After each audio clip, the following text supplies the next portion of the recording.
Questo spazio è realizzato in collaborazione con Fondazione CR Trieste.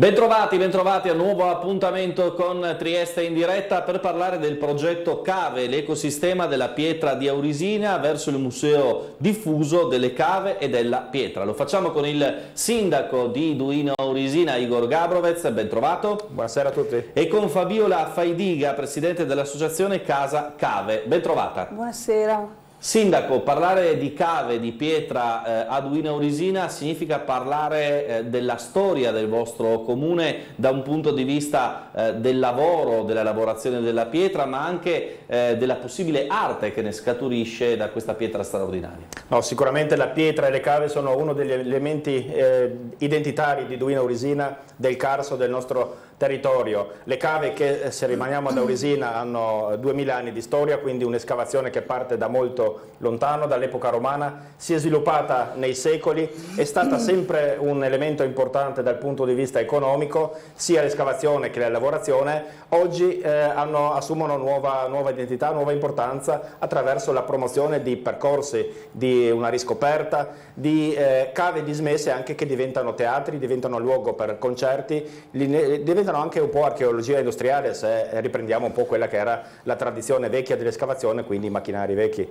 Certo, ecco, Fabiola Faidiga, l'acronimo CAVE in realtà è Contemporary Art Visoliano Visolie Europe. Questo è un modo, esatto, il vostro progetto per trasformare la tradizione della pietra in percorsi, in installazioni artistiche, insomma per andare al di là dell'aspetto diciamo puramente lavorativo dei marmi di Aurisina.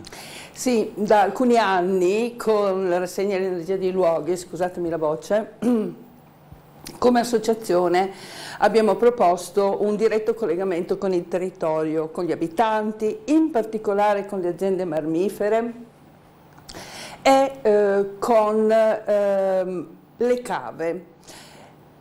Dall'Energia dei Luoghi è nata l'idea di creare un museo diffuso. Il museo diffuso non ha pareti, ma ha itinerari. Ha incontri con gli abitanti del territorio, ha incontri con gli artisti che propongono nelle cave stesse performance anche legate alla poetica del territorio stesso, con le poesie per esempio di Igo Gruden.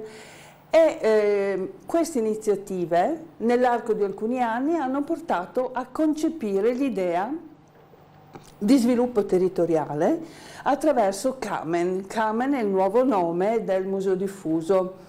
K come Carso, A come arte, M museo, E etnografia e N natura, però Kamen significa anche pietra nella lingua slovena. Certo, quindi ci sono tutti e due i significati. Tra l'altro, Sindaco, è un modo proprio per far vivere ai turisti il vostro territorio, ma per coinvolgere i cittadini di Duino Aurisina che sono molto legati a questa loro tradizione. No, sicuramente credo che ad Duino Aurisina, quasi nei secoli passati non c'era famiglia che non avesse anche un cavatore in famiglia, quindi si lavorava la terra, si pescava, si lavorava nelle cave. Questi abbinamenti di diverse funzioni, di diversi lavori si permeavano, un po' intrecciavano nella storia di ogni famiglia ed erano quindi un elemento di vita, di sostentamento delle proprie famiglie, di sviluppo economico. Poi la pietra di Aurisina ha trovato spazi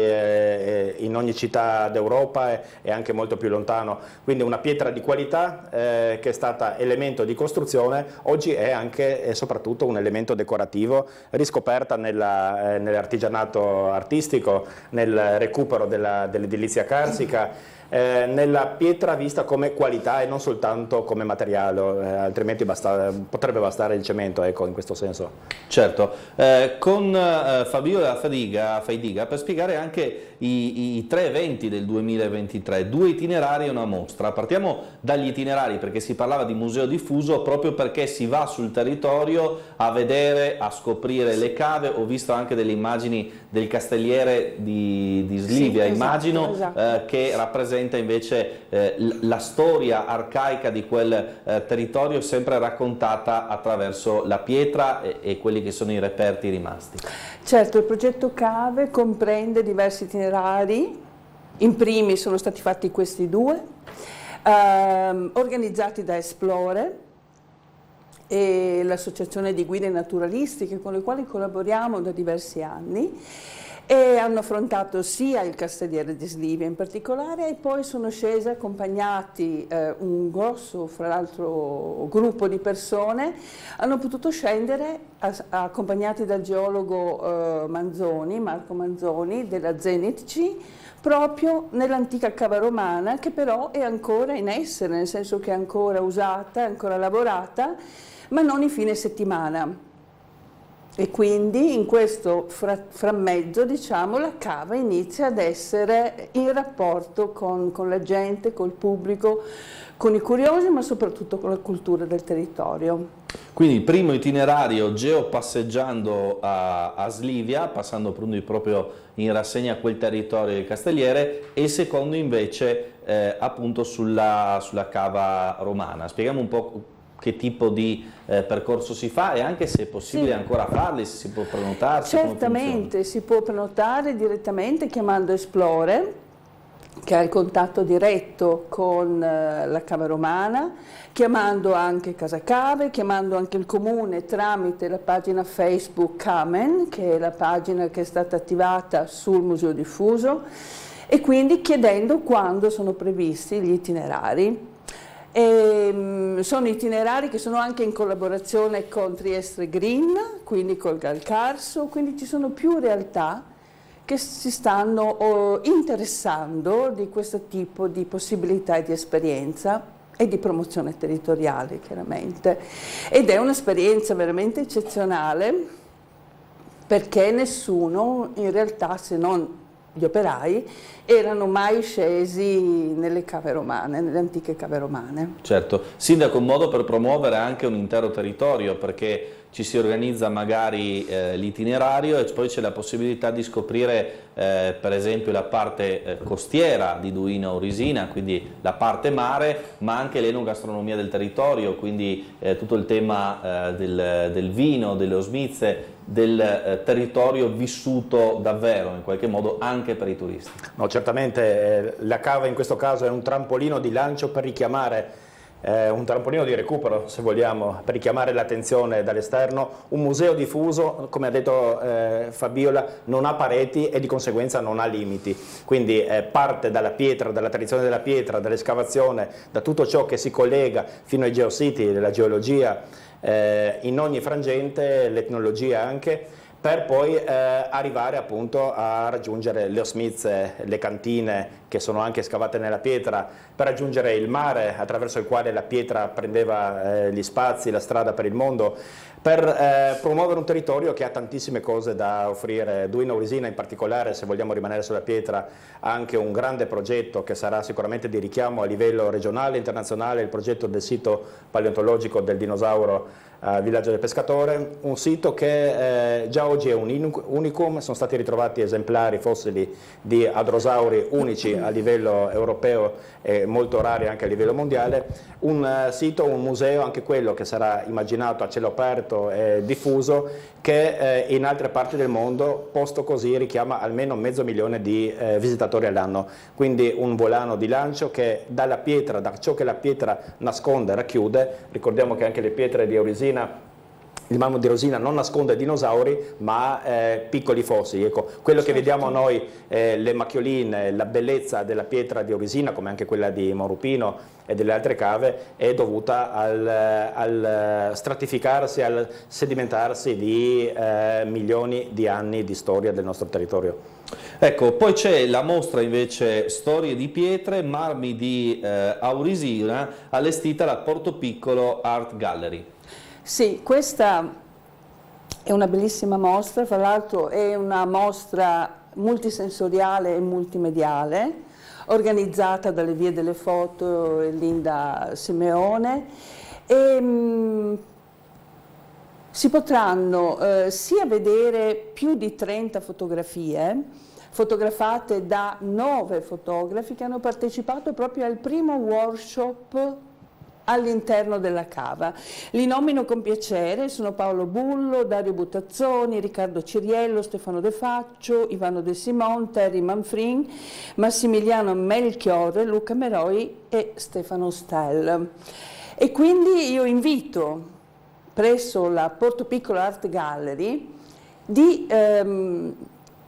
venire a vedere sia questa mostra, ma a entrare proprio nel mondo della pietra, perché avremo anche dei video immersivi, delle maschere immersive dove le persone in maniera tridimensionale e surreale potranno, grazie al lavoro di Antonio Giacomin, che è un esperto di queste tridimensionalità, potranno entrare nella cava in maniera virtuale. Poi c'è anche un bellissimo video e queste fotografie eccezionali e anche un'installazione in pietra di Auresina. Ricordiamo, come dice il sindaco, che la pietra è proprio un frammento di mare antico, la nostra pietra di Auresina, e quindi ha un valore anche culturale particolarissimo, storico e geologico. Infatti tutto il progetto nasce proprio grazie alla sezione geologica della Regione Friuli Venezia Giulia, che ha accolto il bando che il comune di Duino Auresina aveva proposto nel 2022. Certo, qual è il posto migliore, il sindaco di Porto Piccolo, che nasce dalla pietra, nel senso nasce in un'ex cava e diventa borgo, no? Certo, anche questa è stata menzionata all'Art Gallery, la galleria di Porto Piccolo. La proprietà di Porto Piccolo già da diversi anni ha messo a disposizione questo luogo come galleria a disposizione del comune, del territorio. Casa Cave sta promuovendo diverse iniziative in quella galleria, quindi anche in questo caso nel progetto del museo diffuso è essenziale, fondamentale la collaborazione tra tanti diversi soggetti. Tutto parte, ecco, ogni grande convoglio deve avere una locomotiva. Certo, Fabiola Faidiga è una locomotiva di questo convoglio, ci sono però per fortuna tanti appassionati, tante associazioni, esatto, e l'amministrazione pubblica, il comune alla fine è uno degli elementi sicuramente che sostiene, perché non può essere diversamente, ci crediamo fortemente. Altro elemento fondamentale è la regione, che attraverso il servizio geologico e i bandi di quel servizio ha sostenuto diversi passaggi di questo progetto, e poi prosegue con le associazioni culturali certo, di ogni tipo del nostro territorio. Siamo un territorio ricco anche da quel punto di vista, dalle società nautiche alle associazioni culturali, alla Proloco, alle tante realtà che credono nel stare assieme e nel sviluppare progetti assieme. Ecco, da soli siamo tutti interessanti, ma assieme diventiamo un qualcosa di unico. Certo, tra l'altro progetto che poi continuerà nei mesi a venire anche con laboratori con le scuole, certo, con progetti, diciamo così, di laboratori di scultura.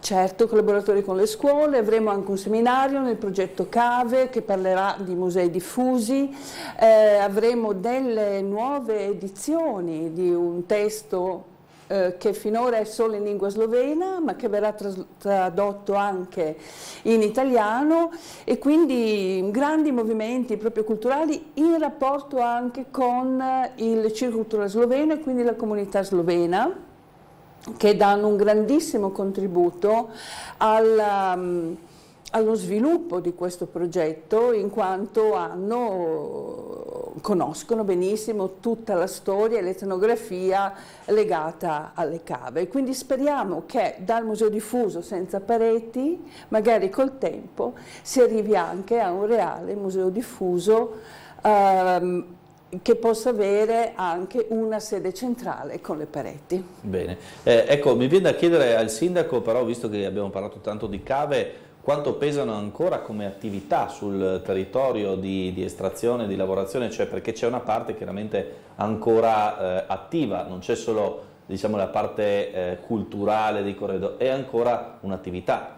No, sicuramente la cave in se stessa è un elemento a esaurimento, no? C'è il filone che va seguito, e in tanti casi noi abbiamo il territorio non solo del comune di Duino Auresina, ma di tutta la provincia, della regione, disseminato di buchi di attività del passato. Ecco, tante sono diventate discariche, tante sono state ricoperte, in altri casi cerchiamo di riscoprirle oggi, ridarle un altro ruolo. La natura va a riappropriarsi, abbiamo visto che le cave dismesse da 50 anni, gli arbusti ricrescono, rimangono i vecchi attrezzi che sono fantastici elementi di archeologia industriale, industriale, diventano dei luoghi, appunto, è successo a Maurupino, ma succede anche ad Aurisina con la cava cosiddetta chiamata Ivere 3, dismessa da molti decenni, che oggi è un teatro alla fine. Si fanno concerti, si può fare cinema, si possono fare tante iniziative in un ambiente che è sospeso alla fine, in un contesto urbano ma staccato da tutto, non si sente, non si vede nulla di ciò che succede là dentro, dove si entra in un altro mondo. Ecco, questa è l'attività nuova delle cave dismesse. Poi ci sono delle cave, la cava romana sicuramente è l'industria più grande, ci sono tanti laboratori marmiferi che lavorano la pietra di Aurisina, ma anche pietre e marmi di altri luoghi d'Italia e del mondo. Un'attività che è stata fondamentale per il sostentamento delle famiglie e delle popolazioni del Carso nel passato. Oggi non dico che è marginale, è ancora importante, ma non ha il ruolo che aveva un tempo. Un tempo si facevano ferrovie per portare via la pietra e porti per trovarle, un passaggio molto più veloce ad altre località. Ora diventa spesso arte, no? Con le sculture proprio. Oggi sicuramente è arte, anche perché appunto essendo in esaurimento anche i piani nazionali e regionali di escavazione vanno a limitare, non si può scavare e distruggere a prescindere, quindi ogni attività di questo tipo ha un inizio, una fine, ha un controllo molto, molto rigido. Un tempo finirà anche l'escavazione, ma noi dobbiamo pensare che quegli spazi vanno poi ci si deve riappropriare degli spazi e ridare nuova linfa, nuova vita. Ecco, si prevede anche l'attivazione del percorso didattico turistico inclusivo La Via della Pietra numero 1. Ci spiega in particolare di questo di cosa si tratta, con tabelle che permetteranno alle persone anche di casa nostra di seguire questo percorso e di insomma, godere delle bellezze del territorio. Certo, sta lavorando in particolare la Sara Famiani di Esplore per realizzare le tabelle, assieme anche alla Jasna Simonetta del Circuito Sloveno, per realizzare le tabelle che racconteranno le cave e il territorio e la pietra di Aurisina. Sarà un percorso didattico che porterà dal municipio di Aurisina fino all'Ivere 3 per raggiungere poi i giacimenti della cava romana stessa, che ce ne sono 2, sempre di proprietà ora della Zenit C, e fino ad arrivare alla vedetta Weiss, dove si potrà godere del panorama del Golfo. E quindi è importante che ci sia anche una descrizione di questo, no? In quanto le cave era come definirlo? Era un dato di fatto in qualche modo, no? E forse non si pensava di poter avere la possibilità di raccontarle. Questo è avvenuto invece, è avvenuto grazie anche alla disponibilità delle aziende, la Zenit C, ma anche le aziende marmifere. Abbiamo avuto Mervic, abbiamo avuto i fratelli Cortese, Tecnomarmi, Gramer, quest'anno anche Zaccaria, che hanno ospitato negli anni degli studenti da parte dell'Accademia di Venezia e da parte della Scuola Superiore di Scultura di Cesana. Studenti che hanno lasciato i loro lavori al comune, adesso sono presso Porto Piccolo, e chi verrà a visitare la mostra potrà anche visitare il piccolo parco sculture. Un inizio che continueremo quest'anno anche all'interno dell'Energia dei Luoghi. Nel progetto Kamen ospiteremo altri 5 studenti, quest'anno arriveranno anche dall'Austria. Bene, quindi insomma un punto di riferimento diventa Aurisina anche per chi poi lavora nel mondo della scultura. Insomma. Certamente, specialmente per quanto riguarda la tipologia della scultura contemporanea, quindi un'attenzione a quello che è il presente e il futuro dell'arte. A questi laboratori in particolare l'organizzazione è affidata a Maddalena Giuffrida dell'Architurismo Iuna, che da molti anni segue proprio il discorso con i giovani studenti. Bene, quindi questo è anche l'aspetto collegato alle visite. Chiedo al Sindaco, siccome abbiamo parlato un po' diciamo di territorio, anche dell'aspetto diciamo, delle cave, è vero, ma insomma del loro sbocco sul mare e quindi dell'attività sul mare di Duvino Aurisina, visto che siamo in estate ed è un momento insomma, in cui si riempie anche quella parte di Duvino. La baia di Sistiana è sicuramente un elemento importantissimo dell'estate. Se pensiamo alle cave, ci sono ancora tracce degli antichi scivoli che scendevano tra Aurisina l'odierna Costa dei Barbari. Oggi la costa non è più utilizzata né dai pescatori né dai commercianti di pietra, di marmo, ma è popolata in questi giorni, poi l'estate è scoppiata finalmente, è popolata da migliaia di turisti. Se scendiamo nella Baia di Sistiana i parcheggi ormai sono pieni e anche le postazioni in spiaggia, ma anche tutto il territorio, tutta l'area di costa frastagliata che va da Portopiccolo, dalla Baia di Sistiana, per arrivare poi con qualche piccola interruzione fino a Trieste. Ecco, la Galleria Naturale, che è il confine di Duino-Orisina, lì vediamo degli scenari davvero unici, quasi indescrivibili. I turisti che vengono si innamorano e ritornano sempre. Certo, questo è solo un punto in più per questo tipo di territorio. Diamo ancora qualche appuntamento, sì, visto che so che ha la locandina. Abbiamo la locandina del DNA, che è il festival culturale del comune, che è stato presentato ieri dal sindaco, e abbiamo le locandine, con molto piacere, della storia di pietra, i marmi di Aurisina. Venerdì, sabato e domenica dalle 16 alle 20 vi aspettiamo a Portopiccolo. Una cosa importante vorrei ricordare, che questi progetti, cave, camen, le pietre e quant'altro relativo alle pietre nel comune, sono nell'ambito del Geoparco del Carso, sono inserite nell'ambito di un progetto molto ampio europeo, che è il Geoparco del Carso, che unisce il Carso triestino, goriziano e sloveno. Quindi è speriamo che Kamen sia anche da stimolo al Geoparco del Carso per essere conosciuto e progredire, perché è un progetto bellissimo, internazionale e di altissimo spessore culturale e scientifico. Chiedo una battuta al sindaco anche su questo, perché insomma su questa collaborazione con la Slovenia e col territorio anche del Goriziano, perché di fatto il Carso non ha confini, no, geograficamente. No, sicuramente, come diceva un sindaco di Duino-Orisina, Marino Vocci, scomparso da anni, le api e i pesci non avevano la prepustizia, non avevano il lasciapassare, quindi il mondo era già collegato anche quando noi umani ponevamo dei limiti politici e degli steccati, delle barricate, dei fili spinati. Oggi il territorio, con l'Unione Europea, con quello che è successo per fortuna negli ultimi decenni, è molto più collegato, e anche i progetti di sviluppo sono in un certo senso integrati, coordinati a livello transfrontaliero attraverso tanti progetti Interreg. Il nostro comune partecipa con diversi comuni della Slovenia, anche della Croazia, tante associazioni, altre realtà pubbliche italiane, regionali italiane, per promuovere una visione che ci ricordi che non siamo, per quanto belli, interessanti, unici, non siamo mai delle isole a sé stanti, siamo integrati in un qualcosa di passaggio anche noi, e vogliamo essere ospitali, ma renderci conto che noi ci muoviamo ma anche gli altri si muovono. Però una cosa interessante mi è venuta in mente dall'acronimo Kamen. Noi il prossimo weekend, il 30 giugno e il 1 luglio, avremo la più grande rassegna di vini, diciamo, che succede a livello provinciale sicuramente, io direi tra le più grandi a livello regionale.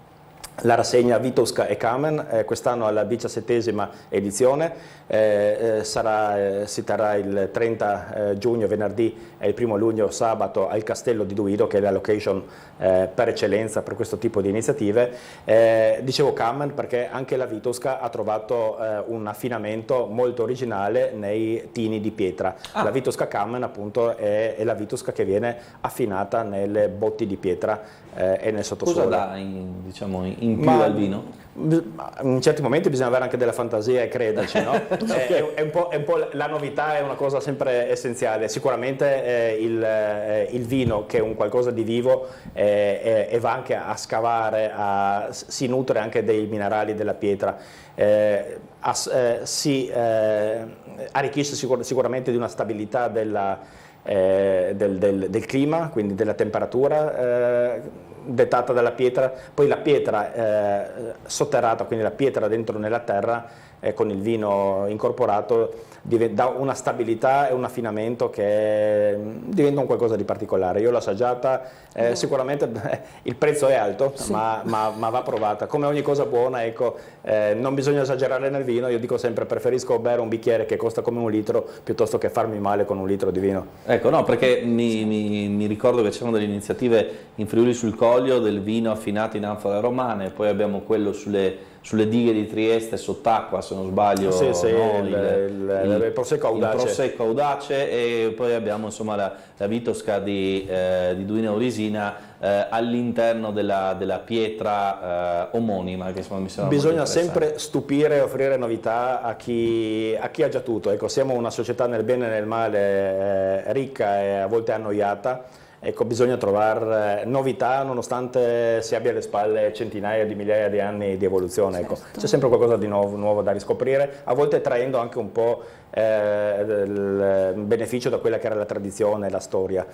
Non si vinificava nella pietra, però ecco, abbiamo visto che può essere un qualcosa da sperimentare. Bene, bene. Com'è andata la vendemmia quest'anno? Grande, abbiamo un'annata fantastica, le Osmize lavorano a pieno regime, i vini imbottigliati sono una cosa grande. Speriamo in una bella estate, ecco, affinché la prossima annata sia ancora migliore. Anche perché il sindaco mi dia su questo il suo punto di vista, il tema dello Osmize è cambiato, nel senso, una volta lo Smizza era a uso e consumo della gente del nostro territorio, del Carso, di Trieste, che insomma sapeva che in quel periodo erano aperte, vedeva il frasco e andava. Adesso in Osmiza trovi i turisti, perché ormai viene proposta all'interno, diciamo così, dei percorsi, ma ormai ci si organizza, si guarda sul sito, anche i turisti conoscono i siti sulle giornate di apertura, e trovi persone anche non del territorio che vanno in Osmiza ma comprano anche vino. No, sicuramente le Osmize sono cresciute nei decenni.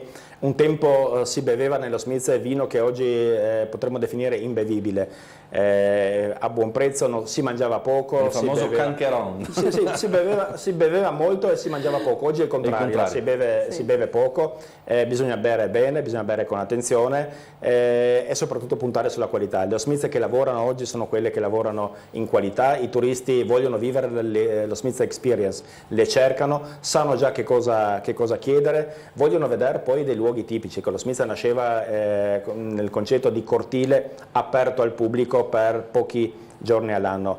Tante sono diventate agriturismo, piatti freddi, molte rimangono quello che erano un tempo, però bisogna rendere il luogo accogliente, bello, affinché le persone passino poche decine di minuti o tutta la serata, ma in allegria, assaporando, bevendo, mangiando cose uniche, poi anche da portare a casa. Certo, questo è l'altro aspetto. Allora, siccome abbiamo l'ultimo minuto e mezzo, chiedo ancora di ribadire, venerdì, sabato e domenica, diceva, appuntamento per chi ci segue da casa? Presso il Porto Piccolo Art Gallery, dalle 16 alle 19, ma cercheremo di tenere aperto fino alle 20 e si spera anche di poter prorogare la chiusura della mostra e poterla portare avanti fino a luglio. Ci rivedremo poi in fine agosto, settembre con l'Energia dei Luoghi e il Festival del Vento e della Pietra, un modo per coniugare lo Smizza, ma anche con la possibilità di conoscere il territorio, di avvicinarsi al territorio dal punto di vista naturalistico e soprattutto dal punto di vista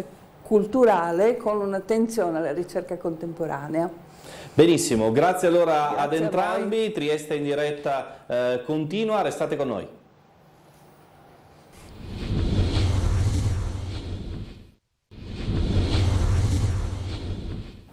Seconda parte di Trieste in diretta per parlare della 24esima edizione di Shorts International Film Festival, la manifestazione cinematografica organizzata da Mare Metraggio e diretta, l'abbiamo ospite qui con noi, da Maurizio Di Rienzio. Ben trovato innanzitutto. Grazie per l'invito. Buonasera a tutti. Allora, intanto diamo un'informazione di servizio, perché la rassegna è in programma a Trieste dal 1° all'8 luglio in 4 location diverse, poi le spiegheremo tutte, ma questa sera, tempo permettendo, sapete che c'è l'allerta meteo, ma magari non succede niente, oppure l'acquazione viene prima e poi se ne va. 21:15 giardino pubblico, c'è diciamo un primo assaggio, una preapertura, dottor Rienza. Sì, abbiamo pensato di lanciare durante Trieste estate questa manifestazione che ci ospita per 8 giorni più uno, stasera per 8 sere più uno, lanciarla con una sezione fuori concorso che è la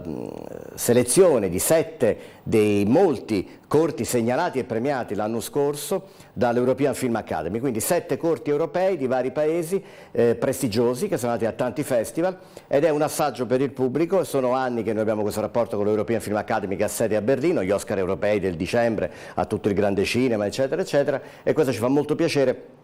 Ed è evidentemente una sorta di esca, un frutto che noi diamo già stasera per poi far assaggiare tutta la Macedonia e la congerie di cortometraggi che, dico al volo, ho fatto il conto, sono 134 in tutto, compresi i 7 di stasera, e credo 118 nelle varie competizioni, un bel po'.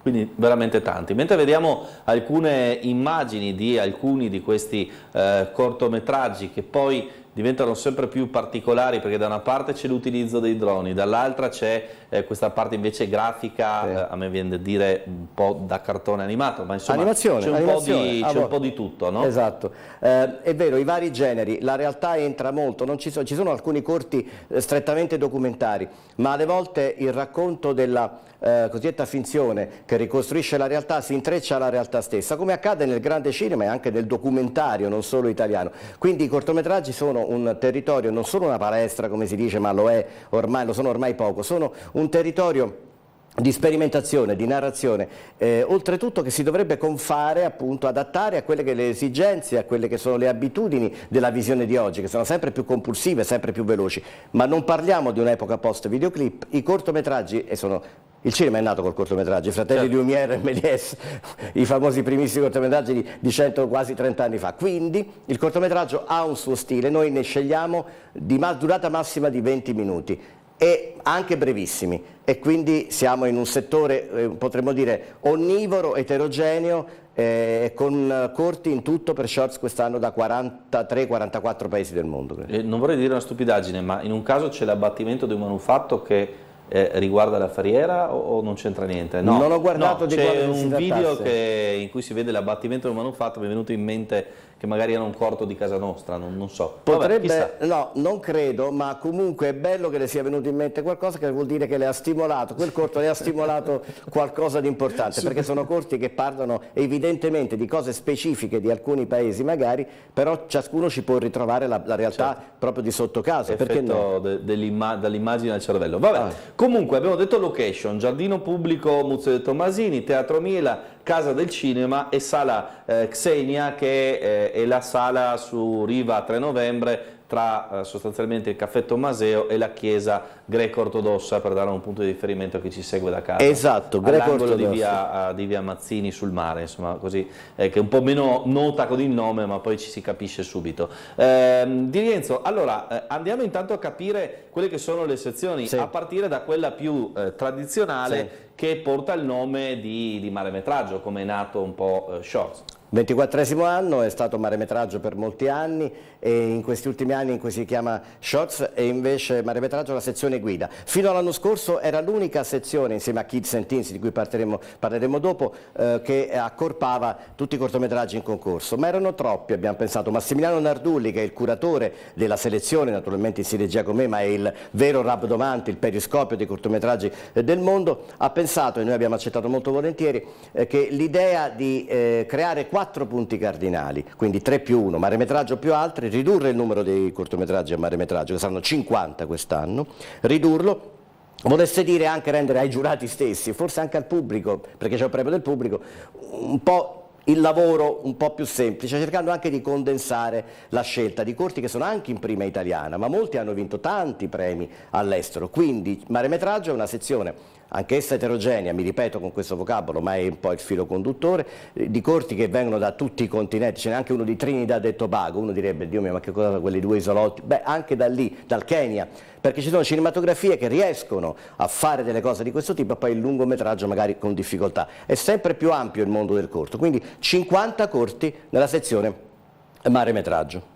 Tra l'altro ci sarà anche una parte made in Italy, cioè di corti Italian italiani. Shorts sono 16, nella sezione maremetraggio sono 4 italiani in concorso e invece si è raggruppato una sezione Italian Shorts che non avrà una sua destinazione di programmazione specifica, ma è spalmata letteralmente in varie serate, fra cui 7 credo nella prima serata, perché si parte con una sezione che è Shorts Express, sabato 1 luglio, ben 19 cortissimi, quelli che una volta erano frequenti ma di nuovo tornano ad esserlo dal punto di vista produttivo e anche distributivo, sono più semplici, durano 5 minuti di narrazione, 6 e mezzo coi titoli, quella era la nostra regola, ben 19 corti, il 1 luglio si inaugura il festival e a seguire c'è spazio per 7 corti italiani di questa sezione che è spalmata lungo tutte le serate, grosso modo Italian Shorts. A proposito di sabato 1 luglio, questo mi permette di andare su un altro fronte, cioè gli ospiti e i premi di questa edizione, ospiti che insomma inaugura questa sezione proprio Stefano Savona il 1 luglio. È un regista e qui andiamo nel campo del lungometraggio documentario. Ha iniziato nel 2000 Stefano Savona di Palermo a lavorare con Confini di Specchi, Sicilia, Tunisia, sulle cose che accadevano nel Mar Mediterraneo. Poi si è spostato sempre di più verso l'Oriente, ha fatto dei film molto importanti usati al Festival di Cannes, di Venezia, di Locarno, di Berlino, ambientati nel Kurdistan, che non è un paese ma è un popolo, il popolo curdo. Sappiamo quanto perseguitato in quella situazione dell'Asia Minore. Poi è andato a Gaza per girare Piombo Fuso e la strada dei Samuni, la rivoluzione tunisina a Tahrir, piazza Tahrir, e poi anche in Italia e soprattutto alla Berlinale di quest'anno, Festival di Berlino, ha portato a febbraio Le mura di Bergamo, che noi faremo vedere dopo la masterclass con lui, la chiacchierata con lui e la proiezione di alcune immagini di corti che ho appena citato, di documentari che ho appena citato, perché Le mura di Bergamo è un enorme film sulla enorme sofferenza di quella città, ma è raccontato, e qui arrivo al punto del premio cinema del presente, più cinema del presente di questo era impossibile. Savona è sempre stato nei luoghi anche da solo, anche sfidando, a Gaza è passato sotto a un tunnel, lui è un persona della BBC per andare a lavorare e a testimoniare le cose. Savona è veramente calato nel presente con uno sguardo asciutto e partecipativo ed empatico. Questa è la ragione del premio che gli daremo e faremo vedere Le mura di Bergamo in prima triestina, perché è un documentario che non si è ancora visto a Trieste. Domenica 2 luglio invece al Teatro Miela, ore 19, Massimiliano Caiazzo, qui si parla invece di un giovane attore. Premio Prospettiva è nato nel 2009 quando si chiamava ancora Maremetraggio, l'idea che era stata di Chiara Valenti Omero di focalizzare su un attore, un'attrice in crescita. I primi nomi già parlano chiaro: Alvaro Orvacher, Luca Marinelli, Michele Riondino, attori che poi sono veramente affermati. Massimiliano Caiazzo è un ragazzo di 26 anni di Castellammare di Stabia che ha studiato con Gianfelice Imparato, che è un ottimo attore che aveva studiato con Edoardo De Filippo. C'entra e non c'entra? C'entra nel senso che Massimiliano Caiazzo è un attore naturale. È bello, è attraente, è anche capace di essere duttile perché ha già dato prova. È una delle stelle di Mare Fuori, della serie pluriannuale di Mare Fuori della Rai, sta girando la 4ª stagione ed è un attore che ha anche dimostrato però nel cinema, è riuscito a dimostrare sia nel film TV Filumena Marturano, appunto con Gallo e la Scalera, è uno dei 3 figli di Filumena Marturano, è andato in onda recentemente su Rai 1, e in Piano Piano, un piccolo film di Nicola Brosatore che è andato al Festival di Locarno l'anno scorso e che ha avuto 2 candidature ai Nastri d'Argento, dimostra già una maturità, una consapevolezza ed è davvero un attore d'impatto, per cui gli diamo il premio Prospettiva e chiacchiereremo con lui. E poi un attore affermatissimo, noto come Fabrizio Gifuni, che riceverà il premio Interprete del Presente sabato 8 luglio, sempre al Teatro Miela alle 19. Esatto, una masterclass in questo caso. Fabrizio Gifuni è un attore di sensibilità, di capacità mimetiche, di profondità e nello stesso tempo anche di leggerezza ironica, come ce n'è davvero pochi. Il premio l'abbiamo deciso prima che vincesse il David di Donatello per Esterno Notte, il capolavoro di Marco Bellocchio, che è uscito anche nelle sale, che è una serie TV, e che vincesse il Nastro d'Argento serie TV pochi giorni fa per lo stesso ruolo, il martire di Stato Aldo Moro.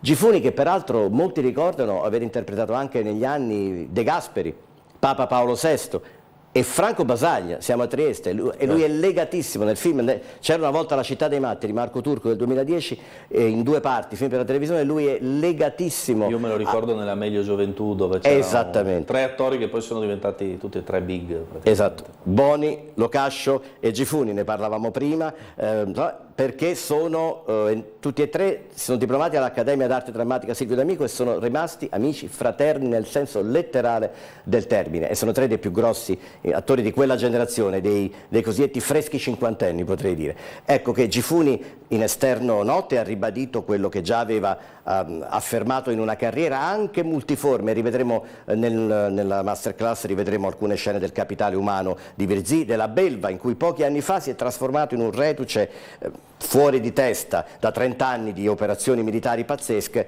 in cui lui usa il corpo in un film d'azione noir che tu diresti Gifuni, dico sì, ha fatto anche quello. E io vorrei ricordare anche un altro film per la TV, perché siamo qui, lei giornalista, Pippo Fava, Catania, ucciso dalla mafia, grandissimo autore, un drammaturgo, un giornalista che aveva comprato il giornale L'Ora, eccetera, che fu ucciso. Lui nel film Prima che sia notte di Daniele Vicari ha interpretato anche quello. Ecco, Gifuni anche a teatro poi, è venuto a Trieste tante volte, con i lavori anche della regia di Giuseppe Bertolucci, con Gadda e Pasolini che ha rivisitato. Insomma, Gifuni è un attore a 361 gradi, io direi. Grandissimo personaggio per questa edizione anche di Shorts. Andiamo a vedere la sigla, così poi ne parliamo anche di questa edizione che è del tutto particolare, e poi andiamo a scoprire anche le altre sezioni.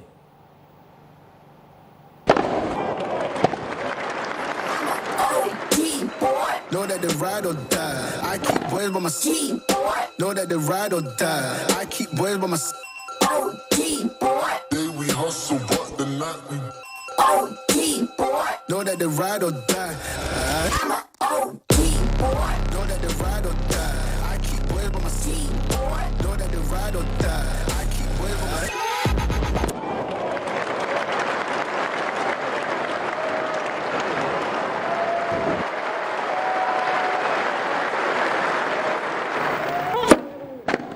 Visioni multivitaminiche, quasi insomma una sorta di bevanda vitaminica che ti tira su, l'effetto Shorts per il tennista che insomma sulla panchina si ricarica. Si ricarica, è vero, molti mangiano la banana, la scelta è giusta, altri frutti non sono considerati buoni per i tennisti. Siamo fra il Roland Garros e Wimbledon, è perfetta questa sigla. Laura Gorlato, potassio. Esatto, potassio. Laura Gorlato della La Fura Studio di Trieste, grandissima grafica, ha avuto un'idea geniale, è una campagna, insomma la potrete vedere, multicolore, multivitaminica, con dei colori e dei frutti abbinati alle varie sezioni.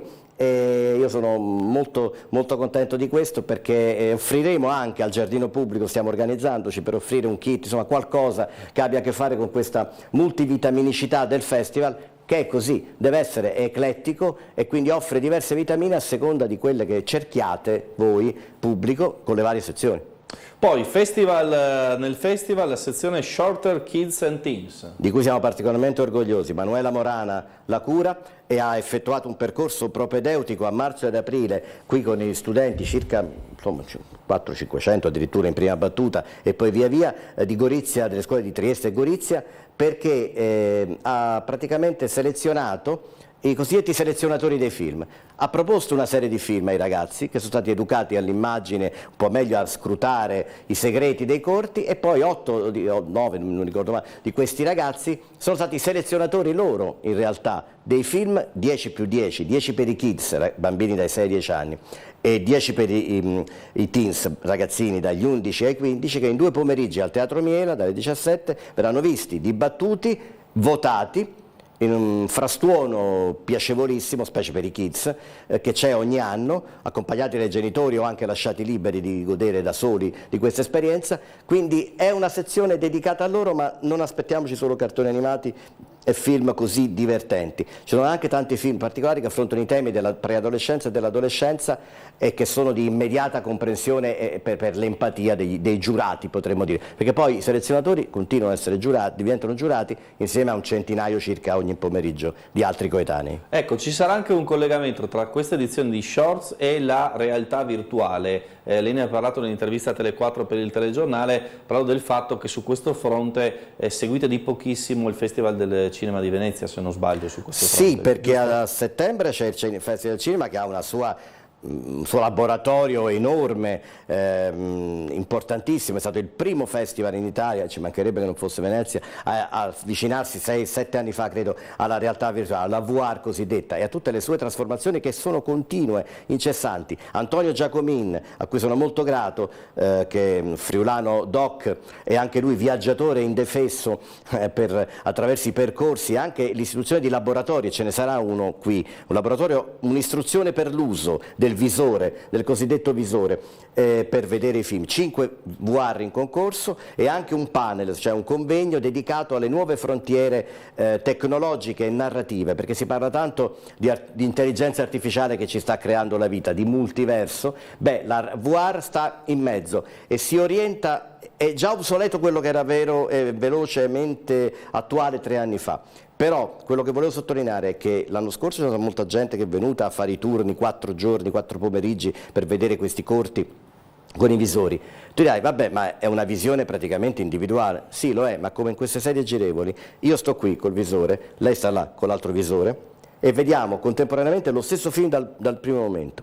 Il che vuol dire che ognuno poi a 360 gradi, questa è la VR, l'immersione totale nell'immagine, uno può essersi girato, andare a vedere una cosa, un'altra, eccetera. Lei può aver visto una cosa, ma quella scena l'ha vista così e viceversa l'altra persona. Ecco, e dopo ci si confronta, quindi una visione individuale e collettiva, questo è il bello. E Antonio Giacomini ha preparato un coacervo di cose, ripeto, non solo le visioni, il laboratorio e anche un convegno e un legame anche con l'Austria, perché ci sono delle cose legate a un festival austriaco, insomma è una bella cosa anche questo. Poi su una sezione Campolungo dedicata a registi che hanno realizzato cortometraggi ma anche dei film, dei lungometraggi nella loro carriera, e qui ci sono 6 corti e un lungometraggio in proiezione tra giovedì e venerdì 7 luglio.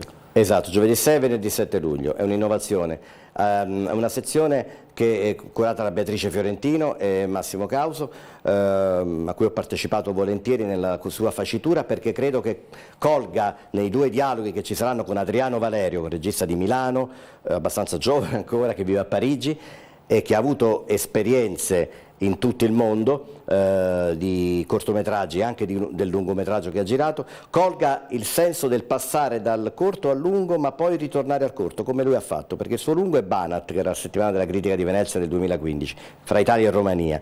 Poi lui è tornato a fare dei corti, l'ultimo, che si chiama Calcutta, 8:40 del mattino, ha vinto il Nastro d'Argento poche settimane fa. Addirittura è andato a girare un corto anni fa, è andato a Cannes, che si chiamava Tristan da Cunha. Tristan da Cunha è quella piccolissima isola sotto Sant'Elena, fra l'Argentina e la parte bassa occidentale dell'Africa, dove vivere mi sembra un po' complicato. È andato lì a girare la storia di 2 adolescenti, uno dei quali deve partire e l'altro deve restare. E poi ha girato Les Aigles de Carthage, praticamente una storia bellissima sulla squadra di calcio tunisina che vinse la Coppa d'Africa. Insomma, va in giro anche lui per il mondo come Stefano Savona. Abbiamo colto in lui l'essenza anche dei shorts, che è un periscopio. È una sorta di rabdomante sul posto di Trieste che cerca di captare storie da tutto il mondo. Quindi con Adriano Valerio chiacchiereremo anche di questo e dell'aspetto tecnico, perché ha finito un documentario, ha firmato per una serie TV che non posso dire importante e sta progettando un lungometraggio. Quindi. A proposito di andare in giro per il mondo, c'è anche il Focus Grecia quest'anno, sì, con 9 cortometraggi. Sì, c'è in giuria Maremetraggio Yannis Sakaridis, che ha curato la seconda parte di quattro di questi 9 corti per il Festival Drama, che è un bellissimo festival che c'è a Salonicco in Grecia ogni anno. Sono 9 corti perché il focus segue quello di Israele. Noi abbiamo l'intenzione, come anche qui c'entra Massimiliano Nardulli, abbiamo l'intenzione siamo partiti da Israele con un nuovo percorso, siamo andati in Grecia, cercheremo di guardare all'Adriatico e alla zona alto mediterranea nei prossimi anni, focalizzando queste storie. Quindi sono una raccolta di film di corti greci, e chiuderà il festival dopo le premiazioni dell'8 luglio, sabato, e ci sarà appunto il focus. Peraltro lei ha nominato la sala Xenia o Xenia, perché sì, penso di dire Xenia, Xenia, dove siamo stati a fare la conferenza stampa ieri, perché c'è la collaborazione con la comunità greco orientale di Trieste, che è molto forte. Ci ha messo a disposizione questa sala dove si svolgerà praticamente tutta la VR e dove faremo anche degli altri incontri, e di conseguenza c'è una sinergia anche con la comunità. L'anno scorso con quella israeliana, con quella comunità ebraica di Trieste fu molto forte, e vediamo di proseguire, perché Trieste è davvero un crocevia culturale, non lo devo dire io, è chiaro, è evidente, lo sapete tutti, culturale, tra i fondatori, tra le comunità fondatrici di Trieste, tanto che i nonni quando andavano allo stadio, siccome la Triestina fu fondata dai greci, gridavano Forza Greghi. Vabbè, questo è bellissimo, Nereo Rocco c'era nei tempi di Nereo. Si gridava Forza Greghi, significava Forza Triestina. Vabbè, tante sezioni, tante cose ancora da dire. C'è la Comics Marathon, quindi tavole disegnate ad hoc per la rassegna. Francesco Paolo Cappellotto, anche lui disegnatore, molte idee. Abbiamo pubblicato un volume sulle Comic Marathons degli anni scorsi, abbiamo un po' cambiato. Quest'anno è una staffetta su certi capolavori del cinema. I 40 disegnatori sono passati il testimone disegnando alcune tavole, per presentare un ideale progetto grafico e appunto disegnato a un improbabile, inesistente ma ideale creatura che viene da un altro universo, che si chiama Spielberg di cognome nella fattispecie, giocando con questo, e quindi anche questo sarà oggetto di un volume. C'è un contest, c'è una gara anche, sveleremo poi il vincitore, c'è una giuria che ha giudicato queste tavole, che poi verranno pubblicate, rese note, ormai sui social poi vanno tutte, insomma è facile metterle in campo queste tavole, magari saranno oggetto di una mostra. Quindi è una maratona che non si svolge più per 24 ore come fino a 3-4 anni fa, prima del Covid, a Trieste di persona, ma che si svolge mediaticamente, in qualche modo, dal punto di vista elettronico potremmo dire, ed è qualcosa che apre anche alla non arte, che è il fumetto. Quindi, come vedete, corti, lunghi,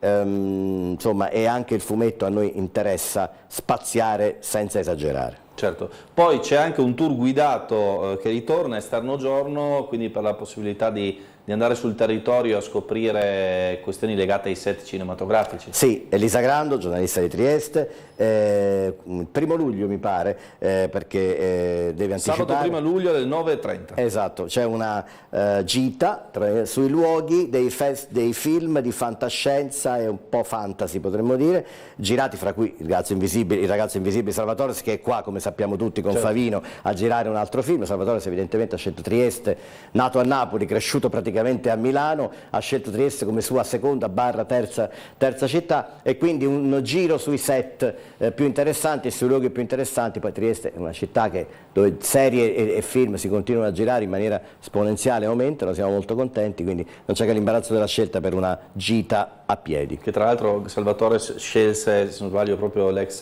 gasometro, no? Esatto. Che è uno degli spazi proibiti, tra virgolette, di Trieste, che ha portato alla ribalta internazionale. Speriamo che poi se ne faccia qualcosa invece qui, perché è uno spazio incredibile da vedere all'esterno. Ovviamente l'invito a tutti è quello di partecipare, di andare nelle sale, di andare a vedere i corti dal vivo. C'è però anche una collaborazione con una piattaforma per vedere online alcuni o tutti i corti della rassegna. Volentieri, dei 100 e più passacorti dei concorsi, però non Focus Grecia, non corti EFA, di tutti quei concorsi, la VR è esclusa ovviamente, online la piattaforma MyMovies, con una collaborazione che abbiamo rinnovato, mostrerà nella settimana del festival 53 corti che sono quelli in prima italiana. Quindi noi abbiamo ben 53 corti, quasi la metà dei corti che presentiamo nei concorsi, in prima assoluta italiana, cioè li portiamo noi in Italia perché non sono ancora stati in altri festival. Quindi su mymovies.it ci si può abbonare e vedere i cortometraggi che in Italia non si sono ancora visti. Ecco, siccome siamo in chiusura, agli ultimi 2 minuti se non sbaglio, questa sera 21:15 Giardino Pubblico, come si fa per venire? Ingresso libero, ecco. Si apre alle 9. Troverete qualche sorpresa, troverete anche il programma del festival, non portatevi l'ombrello, tranquilli, sono napoletano, non sono scaramantico, non pioverà, sono tranquillo, quindi va benissimo al Giardino Pubblico, così come dall'1 all'8 luglio, assolutamente ogni sera, e quello che posso dire è che i premiati del Teatro Miela, Stefano Savona il 1 luglio, Massimiliano Gaialzi il 2 e Fabrizio Gifuni l'8 prima della premiazione saranno presenti anche per un saluto doveroso al pubblico del giardino Pubblico. Bene, quindi insomma la possibilità anche di confrontarsi con questi grandi, e poi insomma la proiezione in Giardino Pubblico è anche un modo per riappropriarsi di questi spazi cittadini di sera, no? Che di solito chiudono, invece sono un modo per stare all'aria aperta a vedersi un film, un corto. Insomma. Assolutamente, devo dire che l'attrezzatura tecnica è di primo livello dall'anno scorso, sono molto contento e il giardino è bello. E stare lì davvero, e forse ci scappa anche un gelatino, un succo di frutta gratuito magari, chissà. Va bene, grazie ancora al direttore di Shorts Maurizio Di Rienzo per essere stato con noi, e naturalmente l'invito è quello di andare a vedere i corti di questa edizione. Tutto per oggi per Trieste in diretta, restate con noi, restate su Tele4.